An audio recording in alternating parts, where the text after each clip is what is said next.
Pour cette chronique littéraire, nous allons évoquer cette fois-ci, puisque c'est le thème de cette émission, la novélisation de Demain ne meurt jamais par Raymond Benson.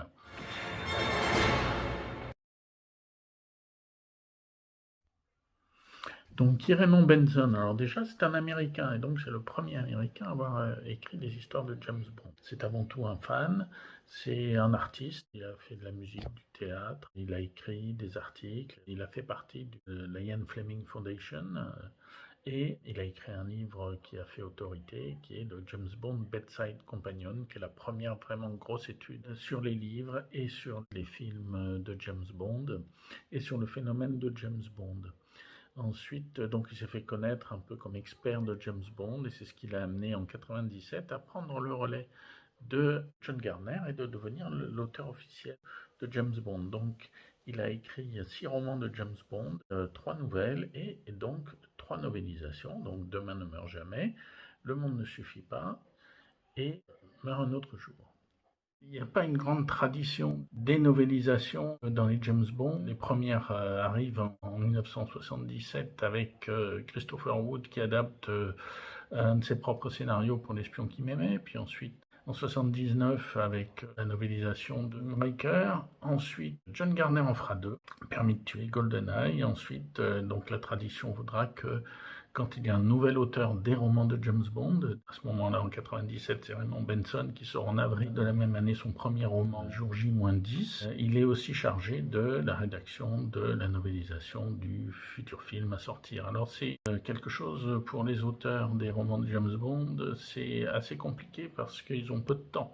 Ils ont 2 mois, ils reçoivent le scénario assez tard et ils doivent le rendre assez tôt, donc c'est généralement ils le reçoivent vers mai-juin et il faut qu'ils rendent le roman, la novélisation en tout début, fin d'été, début septembre, parce que ça doit être publié, ça sort pour la sortie du film, c'est-à-dire en novembre. Il faut que ce soit très rapide pour eux. Les novélisations ont quelque chose d'intéressant, c'est qu'elles sont souvent écrites à partir d'un premier scénario, ou parmi les premiers scénarios. Donc on a des différences qui sont notables parfois entre le livre de la novélisation définitive et entre le film tel qu'il sort, des dialogues différents, des scènes qui sont, des scènes qui n'y sont pas, des dialogues qui n'y sont pas ou qui ont changé, ou des endroits où ça se passe différemment. Donc Demain ne meurt jamais ne ment pas à la règle, ce qui permet de comparer, de se dire ah tiens, cette scène était conçue, n'est pas conçue de la même manière.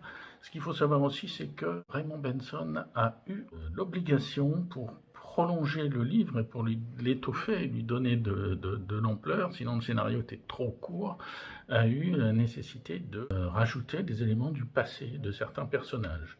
Des éléments du passé de Paris Carver par exemple, des éléments du passé du personnage d'Elliot Carver également.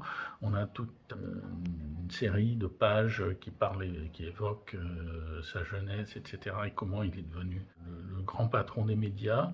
Et puis même chose pour Wiley, où on a une grande partie de l'enquête de Wiley. En fait, qu'est-ce qui l'amène ici? Qu'est-ce qui l'amène à cet endroit-là, à cette enquête? Parce que c'est pas dans le scénario, on n'a pas d'éléments là-dessus.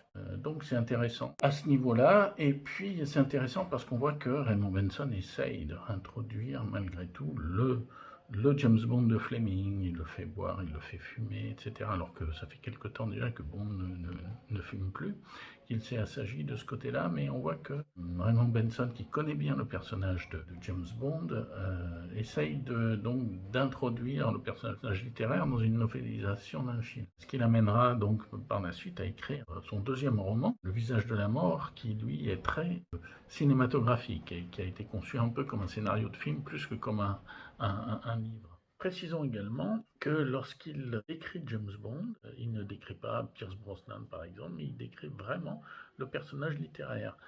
Donc il fait vraiment le lien entre la novélisation, le scénario du film et le personnage de Ian Fleming.